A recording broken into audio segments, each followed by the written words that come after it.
legislativa. Así comienza ¿Quién tiene la razón? Con Patricia del Río. Muy buenas noches, queridos amigos, y entramos en una coyuntura complicada. Las palabras que nadie quería escuchar están en boca, por lo menos, de nuestros políticos. Escuchamos la palabra pregolpe, nuevo término, la verdad no lo había escuchado antes.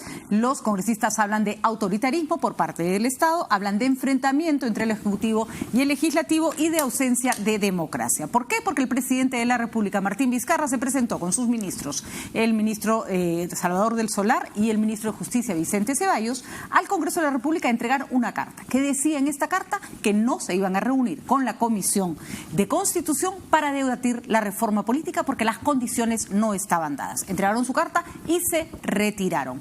Automáticamente se generaron estas respuestas que ustedes han escuchado en el Congreso de la República. El ministro de Justicia, Vicente Ceballos, ha venido esta noche para explicarnos la postura del gobierno, que hay que decirlo, a muchos nos ha cogido un poco desconcertados. Si bien no estaban yendo por el camino más rápido, nunca van por el camino más rápido las cosas en el Congreso, parecía que la relación entre Ejecutivo y Legislativo andaba más o menos encaminada. Pero hoy nos hemos enterado que eso no está ocurriendo. Ministro, ¿cómo está? Muchas gracias por acompañarnos. Muy buenas noches. Patricia, buenas noches y muy amable por la atención. Pero cuando hay voluntad política, las cosas sí caminan rápido. Porque el día de hoy se ha acordado que, a pesar de que hay semana de presentación, van a sesionar todos los días la próxima semana.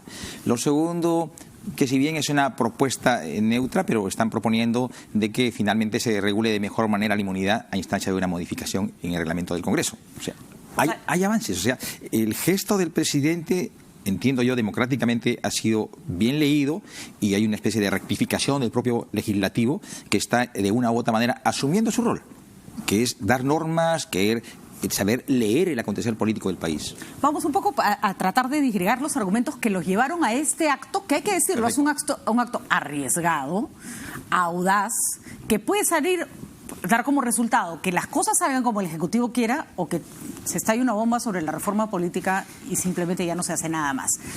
Su primera apreciación es que la cosa está sirviendo. Lo primero que ustedes señalan en estos argumentos que han presentado es que no había voluntad política de discutir las reformas. Y el argumento que usaron, que es bastante sólido, es que ni bien hubo la reunión entre el Ejecutivo y el Legislativo, al día siguiente el Congreso se fue y Juacatán archivó a la primera el proyecto presentado sobre inmunidad parlamentaria. Ustedes, la primera lectura que hicieron de eso, ¿cuál fue? Vamos por partes.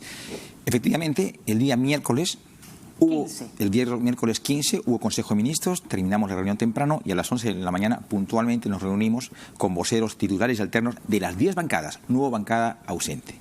Habíamos informados que en horas de la mañana también se sesionó la Comisión de Constitución y uno de sus integrantes había manifestado de esta reunión. ¿Correcto? Y a pesar de, se acordó citar al Premier y al Ministro de Justicia para el martes siguiente a que expongan los 12 proyectos, 4 de carácter legal y 4 de ley ordinaria. Efectivamente, se dio la reunión, valga en verdad, es una reunión de mutuo respeto, muy sólida democráticamente, muy cordial, y es más, un compromiso ratificado de la reforma política. ¿Correcto? Sin embargo, al día siguiente acontece un hecho muy singular. De este día, que había voluntad política para la reforma política, pasamos a las 24 horas siguientes a decir este proyecto no avanza y se va al archivo. En esa disyuntiva, el Ejecutivo, con todo derecho, revisa, evalúa. Si es que estábamos siendo invitados para participar de la sustentación de 12 proyectos, uno ya lo mandaron al archivo. ¿A razón de qué? Lo segundo, si un día hablan de voluntad política por la reforma, ¿qué está pasando con esta propuesta que manda al archivo? ¿Es el destino finalmente de los otros 11 proyectos que están pendientes de deliberación y aprobación en su momento?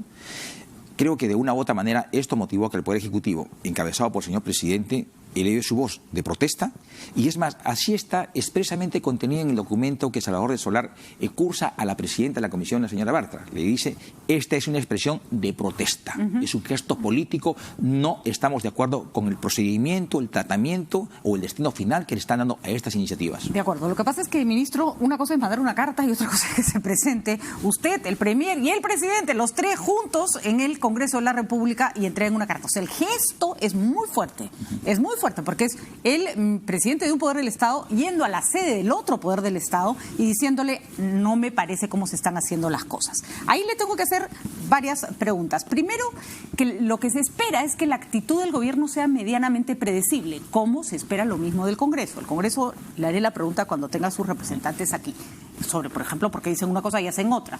El premier Salvador del Solar estuvo con nosotros el viernes, hace unos cuantos días nomás, en el evento de integración de RPP, y su actitud no era la de vamos a ir a reclamar, sino vamos a insistir en el diálogo. Catalina, no sé si tienes extractos de la entrevista del premier para poder entender un poco por qué el cambio de actitud. Hubo algo de sorpresa porque corrió un rumor de algo absolutamente insólito. Corrió el rumor, por lo demás cierto, de que había ido yo a tener una conversación con la congresista Luz Salgado. ¿Cómo así? Eso no entraba en los esquemas de aquello que tenemos que cambiar. ¿Por qué tuvimos esa conversación? Hablamos con la congresista Salgado a propósito de otro evento relativamente insólito. Lamentablemente, un día antes, con el presidente de la República y el ministro de Justicia, recibimos a los representantes de todas las bancadas, de todas las fuerzas políticas, quienes además, no deberíamos sorprendernos, pero así fue, todos inmediatamente respondieron con cordialidad, aceptando la invitación, para tratar de ver en qué podemos ponernos de acuerdo, para tratar de cambiar la conversación respecto de todo lo que nos separa, a ver qué cosa nos une, para tratar de decir algo muy simple. Estamos todos de acuerdo en que la reforma política es relevante. No estamos todos de acuerdo en cómo queremos que sea la reforma política, y ya vimos el día de ayer que no estamos de acuerdo respecto del tema de la inmunidad. Pero no debemos caer en el desaliento. Hay muchas cosas en las que podemos estar de acuerdo. Ojalá el día martes he sido invitado a la Comisión de Constitución y por supuesto acudiré también con el ministro de Justicia a seguir construyendo sobre estas conversaciones. Tenemos que dar señales desde quienes hoy tenemos un rol en la política. A ver, por favor, explíqueme qué comieron el fin de semana, qué pasó. Ojo, quiero hacer una aclaración. Entre el viernes que da este discurso de Salvador del Solar en el Foro de Integración de RPP y hoy no ha pasado nada nuevo. Es decir, el caso ya había sido archivado, el premier ya había hablado con la señora Salgado. Entendemos que no fue la mejor idea archivar el proceso, lo hemos criticado acá, dijimos lo de inmunidad debió haber ido a pleno, pero ok, no se hizo. No están cayendo. Primero, ¿a qué se debe el cambio de actitud? Por favor, ministro. Mire, en principio hay respuestas que se dan de forma inmediata en el calor de las circunstancias, como hay respuestas inmediatas que permiten una evaluación más integral del contexto en el cual se van a dar. En este caso se había dado la desaprobación o archivamiento de un proyecto de ley. Era lógico evaluar cuál es el efecto de las otras 11 iniciativas. Seguirán el mismo destino y eso motivó finalmente a una determinación. Sin embargo, también en el intervalo ocurrió una circunstancia que no la he comentado. La señora presidenta de la Comisión de Constitución desconoció un nuevo cronograma de programación de los ejes temáticos que deberían ser abordados en la agenda de esa comisión, a pesar de que en la misma reunión que tuvimos con los voceros, el vocero titular de Fuerza Popular, el señor Tubino, dijo y le dejó en manos del premier, este es el nuevo cronograma, ¿correcto? Horas más tarde los desconoce. Entonces, en ese desconcierto de idas y vueltas, obviamente generaron una evaluación debida y finalmente nos llevó a esta determinación. Pero es raro, ¿no? Porque normalmente uno responde de entrada, muy virulento, y después baja el tono. Ustedes de entrada respondieron con el tono bajo y lo fueron subiendo en el fin de semana. Le hago una pregunta que se hace todo el mundo, y no sé si tiene una respuesta para mí. ¿Hay alguien que los asesora? ¿Hay alguien que les dice, oye, no, pónganle más fuerza, pateen al Congreso, esto les va a hacer subir la... En absoluto, Patricia. Nos reunimos los tres, en este caso el presidente, liderado por él, el premier y mi persona, desde la parte jurídica, ¿no? Evaluamos el contexto, los antecedentes, el momento histórico y cuál es la mejor decisión para este caso. De acuerdo. Entonces, primer punto, ustedes están tan convencidos de que no había ninguna voluntad política para discutir reformas, pero ustedes han presentado más de 9 reformas. No, son 12. 4 de carácter constitucional y 8 de carácter legal. Así es. Efectivamente. Y esta es la primera. Y hay que decirlo, era la más complicada. O sea, no les han archivado la obvia. les han archivado la que casi era como de, se caía del palto, que no iban a discutirla, por lo menos no en los términos en que la había presentado el Ejecutivo.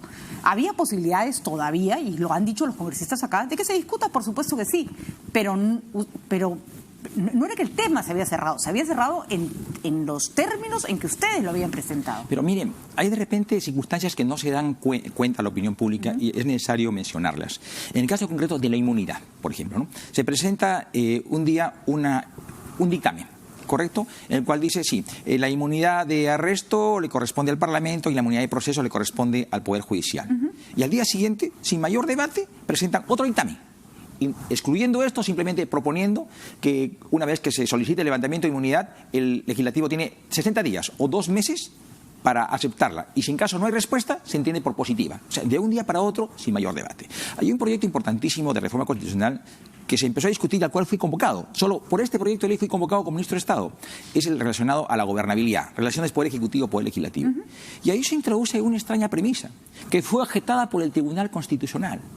Si se censura al Premier, no puede volver ningún ministro de Estado. Y esto fue objetado por el Tribunal Constitucional.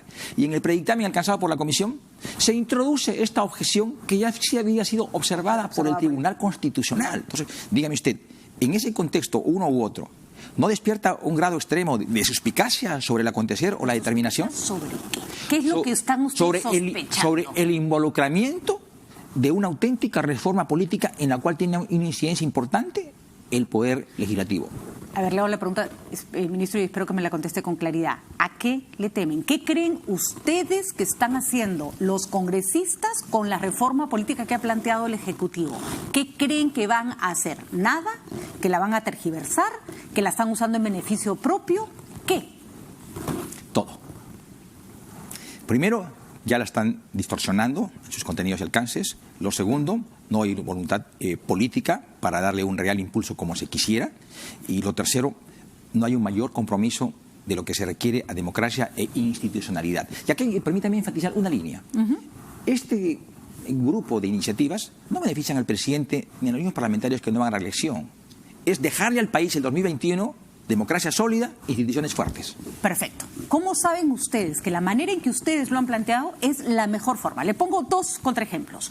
La Junta Nacional de Justicia, que sale de un proyecto planteado por el Ejecutivo, con el que estábamos todos de acuerdo.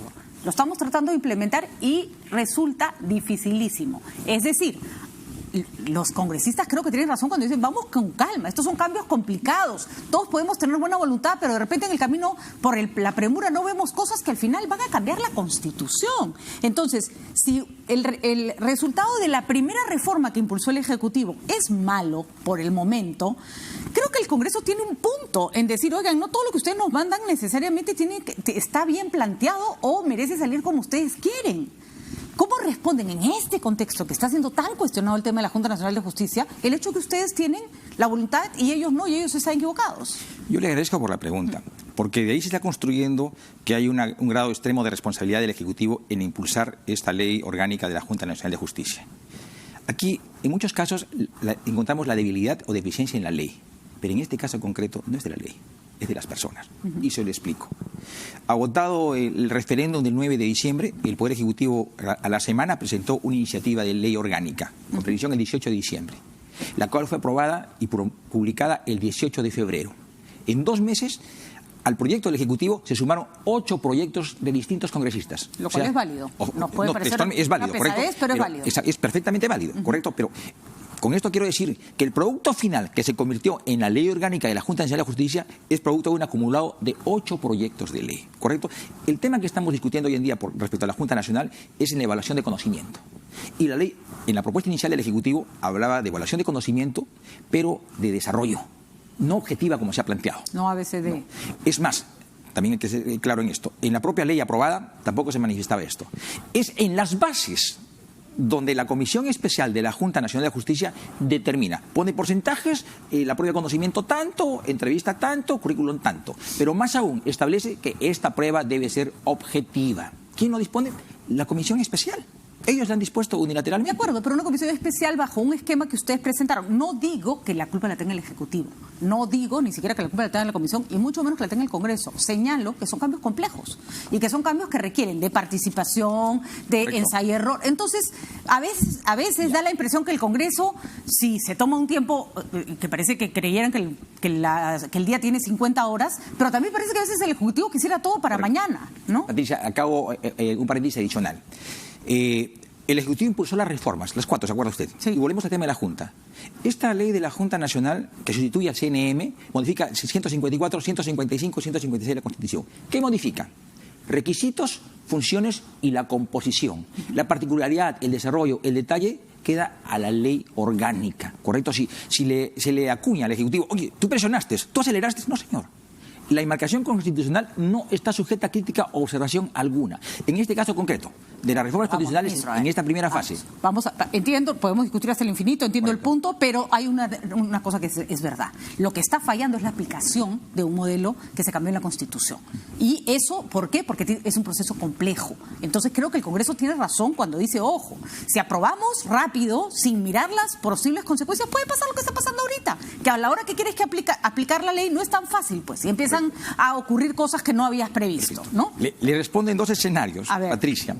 Cuando el presidente de la República, en julio del año pasado, convoca sesión extraordinaria del Congreso para ver la remoción, para ver la remoción de los integrantes del CNM, usted recordará, fue una iniciativa multipartidaria del Poder Legislativo quien acuerda una ley de emergencia del CNM y se da un plazo de 9 meses. ¿Cuándo vencían estos 9 meses? En abril de este año. Entonces, el límite no lo puso el Ejecutivo, el límite lo puso el propio Congreso. Teníamos para aprobar esta norma y darnos una nueva junta hasta abril del 2019. Es interesante porque... Ahora, permítame, con esto cierro. En el caso concreto de las reformas constitucionales, no es que esta reforma se apruebe de hoy para mañana. O sea, la propia Constitución establece que tiene que darse en 2 legislaturas. ¿Y por qué 2 legislaturas? Porque implica 2 debates, deliberación amplia, o sea, hay un escrutinio permanente. De acuerdo. A lo que voy es, tienen parte de razón. Yo creo que están en consonancia con lo que las personas perciben que está pasando en el Congreso. Pero es la primera ley de 12 que se encuentra con este entrampamiento y era la más difícil. Entonces hay que pensar si con esto no se van a tirar todo lo que continúa. Y a ver, ahí le hago otras preguntas. Ustedes dicen que quieren una discusión sin trampas.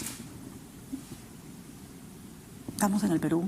Esto se llama política. Así funciona la política. No solo acá, señor Ceballos. En todo el mundo sabes que tienes que lidiar con los vericuetos de la oposición y tienes que ser lo suficientemente claro para saber justamente que tu representación en el Congreso es fuerte, que no te conviertan un elefante en camello, ¿no es cierto? Hay un montón de cosas que no se logran yendo y tirando el papel en la mesa diciendo, entonces yo no voy. Eso, lo que dice la gente es, el gobierno está renunciando a hacer política.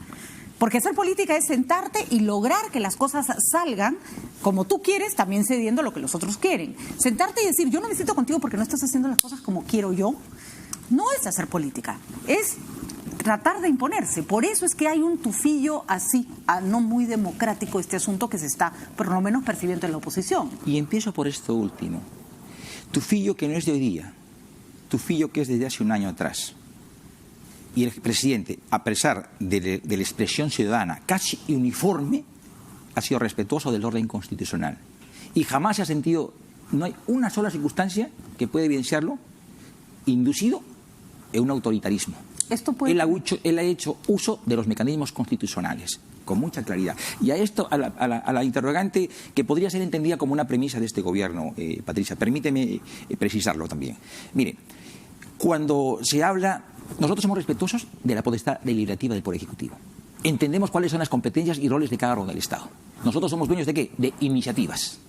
El Parlamento tiene la perfecta oportunidad de discutirlas, entiendo, pensando en el país, de cómo reforzar la institucionalidad, ¿correcto? Sin embargo, presentan un primer dictamen, ¿correcto?, en lo que respecta a la reforma llamada de gobernabilidad o relaciones Poder Ejecutivo y Legislativo.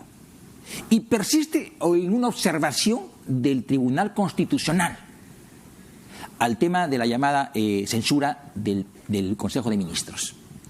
A pesar de que él está observando con precisión, el Tribunal Constitucional persiste. Y persiste más aún cuando el día de hoy, 21 de mayo estamos, ¿no es cierto?, a las 11 de la mañana, presenta un proyecto de reforma constitucional persistiendo en lo mismo. O sea, ¿a qué estamos jugando? ¿Qué tiene? ¿Un Congreso golpista? ¿Un Congreso que no respeta las normas? ¿Un Congreso que se les va a imponer con reglas que no debe imponerse? Un Congreso que se está sobredimensionando en sus competencias y que no está respetando roles. Y si usted me habla de alteración al orden constitucional, aquí hay una evidencia.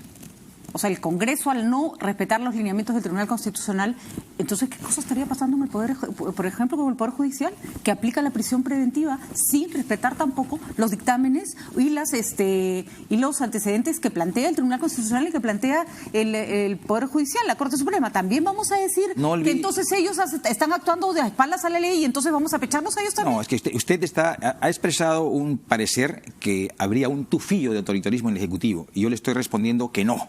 Sin embargo, hay una clara muestra o una evidencia concreta a través de un proyecto de ley, no solamente de uno, sino que reiterativos, de que este comportamiento es de otros y no nuestro. Y en el caso concreto de las medidas preventivas, cualesquiera que sea la decisión que discrecionalmente asuma un juez, tiene responsabilidades funcionales, administrativas, penales, civiles, como les corresponda. Como los congresistas, ministro Ceballos. Pero bueno, hay otro punto que es preocupante, y es que ustedes hablan de que el presidente se centra y su mayor fortaleza está en el clamor ciudadano. Y me parece muy importante que haya alguien, porque el Congreso definitivamente no lo hace, con el perdón de los congresistas, que lea lo que la población quiere. Sin embargo, el elemento de lo que significa lo que la población quiere puede también caer en manos de distorsión. Le pongo un ejemplo. La población quería bicameralidad. Gracias además al impulso que el presidente Vizcarra le dio, la población quería bicameralidad. Se aprobó, estoy de acuerdo, un proyecto de bicameralidad para referéndum que venía viciado. El Ejecutivo no se dio cuenta a tiempo, le metieron una trampa y el presidente tuvo que salir a pedir no voten por la bicameralidad, no porque la bicameralidad es mala, sino porque viene viciado. La gente no votó por la bicameralidad. La comisión presenta un proyecto de bicameralidad y el presidente dice no puedo ir en contra de lo que la gente quiere. Cuando el presidente sabe perfectamente que la gente quería bicameralidad y que él los hizo votar en contra. Entonces, ¿qué es lo que quiere la población? ¿Lo que Vizcarra quiere? O sea, ¿el presidente también está dispuesto a decirnos qué es lo que tenemos que querer? Mire, el presidente asume una función de liderazgo y obviamente genera una corriente de opinión. Y en esa responsabilidad tiene la perfecta responsabilidad y discrecionalidad, va la redundancia del concepto, de liderar un proceso. Él le propone, lo pone en consideración del país lo que considera que es pertinente. Y es más, en el tema de la reforma, volviendo al tema, ¿fue iniciativa unilateral del presidente o él tuvo la virtud de convocar a una comisión de alto nivel, que es la dueña de las iniciativas, hacerlas nuestras, revisarlas y proponerlas al Poder Ejecutivo? El Poder Legislativo. Y el Poder Legislativo tiene la potestad de revisarlas y hacerlas suyas o no, y de presentarlas a la población. Pero repito, porque el argumento es complicado. Si yo le digo a la población que tiene que pensar y después recojo ese argumento para decir estoy actuando de acuerdo a lo que la población piensa, lo que estoy creando es una ¿cómo se dice? Ilusión de que estoy siguiendo lo que la opinión pública, cuando en realidad puedo llegar a manipularla. Usted acaba de reconocer que el presidente ejerce un liderazgo y genera una línea de opinión sobre la cual después se monta para tomar decisiones. Pero permítame. Eso es, discúlpeme, pero es un modelo poco democrático. No, en absoluto, Patricia, pero reitero mi concepto. En el caso concreto del cual hemos sido convocados, ¿correcto? ¿Estas iniciativas nacieron por la creatividad, la imaginación del presidente? No. Él tuvo tino de decir, el país necesita una reforma política. Convocó a una comisión de alto nivel. Esta comisión durante 2 largos meses ha consensuado con todo tipo de organización política social, con todas las bancadas. Y a efecto de ello es que ha alcanzado 12 iniciativas. Totalmente de acuerdo. Y el presidente las ha recogido. Pero es que yo me pondría en el escenario que usted propone cuando fuera creación del presidente en particular. Y no es así. Bueno, le recuerdo que la mayoría de las personas no tienen idea de qué van las reformas políticas. O sea, tampoco les digamos que esto es lo que la gente quiere, porque mucha gente no sabe ni qué cosa está pasando. Es verdad que el caso de la inmunidad no es. En ese la gente tiene muy claro. Pero justamente la reforma política es fundamental, ministro, es fundamental. Y creo que el trabajo que ha hecho la comisión de alto nivel es buenísimo. Y creo que además está atenta la ciudadanía y además la opinión pública mirando que el trabajo se haga bien. Mi pregunta es, porque ya tenemos que ir cortando, ¿cuál es el siguiente paso después de esto? El gobierno ha ido, le ha dicho al legislativo, yo no dialogo contigo, acá está. Tú no estás haciendo lo que yo quiero, acá está. No dialogo contigo. ¿Qué va a hacer el gobierno si de ahora en adelante el legislativo se archiva todos los otros proyectos del ejecutivo? Porque créanme que van a entrar en pataleta. Entonces, ¿qué va a ir? ¿Por cada cosa que archiven van a ir a dejar una carta? Mire, por eso yo saludaba inicialmente la predisposición que como reacción ha asumido el Poder Legislativo. El día de, o sea, ni bien se fue el presidente del Parlamento. El día de hoy, ¿correcto? Primero porque se ha ordenado en el cronograma, van a sesionar todos los días, y lo segundo porque ha puesto en agenda nuevamente el tema de la inmunidad, pero a través de otra vía. Es un avance. Bueno, todavía no hemos discutido en el Poder Ejecutivo sus contenidos y alcances, pero es un avance, hay que reconocerlo, ¿correcto? O sea, ya hay una reacción. La presencia liderada por el presidente del Ejecutivo en el Congreso de la República buscaba, obviamente, una muestra de protesta ante lo que estaba aconteciendo. Ahora, como el Premier o el Ministro de Justicia pudieran ser convocados, irán. Obviamente, nosotros hemos recurrido permanentemente al Congreso. La oportunidad, el gesto el día de hoy era decir que no estamos de acuerdo con esta conducta que están asumiendo y que están neutralizando todo avance respecto a la reforma política. Pero irán en tanto cambie la conducta. Si no cambia la conducta, me imagino que sería un poco raro, ¿no? Mañana les archivan 4 proyectos y ahí sí van. Esa va a ser la... No, estamos en el escenario de hoy. El escenario de mañana no sabemos cuál sea la acción y cuál sea la respuesta. Ese es el problema, que han tomado una decisión con la que tendrían que haber pensado en todos los escenarios, ministro.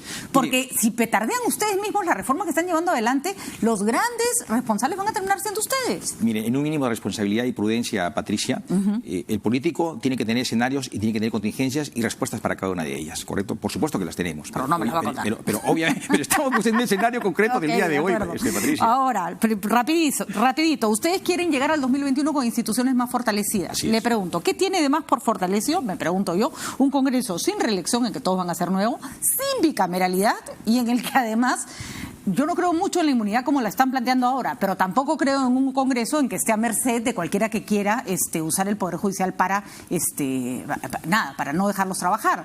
Eso es una institución más fortalecida. A muchísimos ciudadanos no les gusta el Congreso de hoy, pero no les gustan los congresistas. Estos se van a ir, no van a volver. Y la institución que va a recibir a los que vienen no va a permitir reelección, no va a tener bicameralidad y pueden estar desprotegidos con respecto a inmunidad parlamentaria. ¿Eso es una institución fortalecida en 2021? Es que es más que eso. Usted está poniendo los ejes temáticos de mayor relevancia. El tema, por ejemplo, de impedimentos. ¿Quiénes podrían ser o no podrían ser candidatos? Uno. Lo segundo, mejorar de sobremanera las relaciones Poder Ejecutivo, Poder Legislativo. Y lo tercero es también ampliar el nivel de representatividad. Me refiero, o sea, hoy día somos 130 parlamentarios. Puntos. Obviamente, la propuesta es que el 2021 sean 123, considerando personas en el extranjero y comunidades indígenas, y que esto pueda ampliarse de acuerdo a la densidad poblacional al 2026. Entonces, son propuestas integrales, no se concretan en uno que otro punto. ¿Usted considera que esto no debilita al Parlamento como institución entonces? No, al contrario. Creo que fortalece y se acude a un equilibrio auténtico de poderes. ¿Incluso la ausencia de bicameralidad? Mire, con una unicameralidad reforzada con mayor representatividad, obviamente obviaría la necesidad de una bicameralidad. Último punto. Estamos en pleno de la lucha anticorrupción más complicada que ha tenido el país, por lo menos en lo que va del siglo y buena parte de su vida republicana. Por primera vez, porque en el gobierno de Paniagua se hizo todo de otra manera por las circunstancias, se está haciendo, a pesar además de que ha habido cambio de presidente, con una independencia y una claridad realmente importante. Si ustedes no sientan las bases de que eso se hace en democracia, pueden terminar afectando una lucha que le está costando muchísimo al país y muchísimo a quienes la están llevando adelante. Nada le conviene menos a Pérez, a Vela y al equipo anticorrupción que ejercer su labor en un gobierno en que no da garantías democráticas. ¿Están pensando en eso? Por supuesto. La lucha contra la corrupción y la inmunidad no es un eslogan, es una actitud política de este gobierno. Y estamos de manera permanente articulando, especialmente con este requerimiento presupuestal que ha hecho la señora fiscal Zoraida Ábalos, para reforzar financieramente un mejor accionar y una mejor actividad de lo que son sus fiscalías. ¿No temen que esto afecte la percepción de la lucha anticorrupción, que se crea que Vizcarra lo digita todo y que se mete en todas partes? No, en absoluto. Son adjetivos que más bien en el escenario político. Se ha demostrado que la Fiscalía y el Poder Judicial están actuando con absoluta autonomía. No hay ningún nivel ni incidencia mínima de un nivel de intromisión. Finalmente, ¿cuestión de confianza? Si es que no se aprueban las cosas como el Ejecutivo las ha planteado, o si es que no se avanza como el Ejecutivo espera. ¿Potestad constitucional o no? ¿Está diciendo que hay probabilidades de que se cierre el Congreso? Mire, no, lo que yo digo, la cuestión de confianza está planteada en la Constitución. Obviamente, o sea, no es un tema que se construya de la noche para la mañana o una decisión unilateral del señor presidente, en absoluto. ¿Está en la Constitución o no está? Sí está en la Constitución. La oportunidad, el momento lo irá. Muy bien, más claro el agua. A veces las cosas dichas de esa manera son mejor que se leen más rápido que dichas con todas sus palabras. Ministro, le agradezco la transparencia, el haber estado acá. Creo que los puntos son discutibles. La verdad, los peruanos creo que queremos un poquito de tranquilidad y creo que si las dos partes reaccionan de manera apropiada se puede llegar a un entendimiento y a que la cosa vaya más rápida y sí, que no salga pues un camello si lo que se quiere es otra cosa de la reforma política. Ay, ministro, esta es una gran oportunidad para el país, de verdad. Yo creo que ustedes están en lo correcto cuando dicen no podemos dejar que nada cambie, pero también hay que buscar la manera de que las cosas cambien sin morirnos todos en el camino. Pero una oportunidad, como usted bien la dice, donde todos debemos sentirnos involucrados. De acuerdo, de acuerdo. Bueno, no voy a decir que Dios nos ayude porque es una frase que nos trae a pésimos recuerdos, pero que la fuerza los acompaña a todos y la serenidad también. Muchísimas gracias, ministro. Nosotros nos vamos a una pausa y viene la otra cara de la moneda. Están los congresistas Mauricio Mulder y Víctor Andrés García Belaúnde esperando para también dar su opinión. Vamos a ver qué pasa.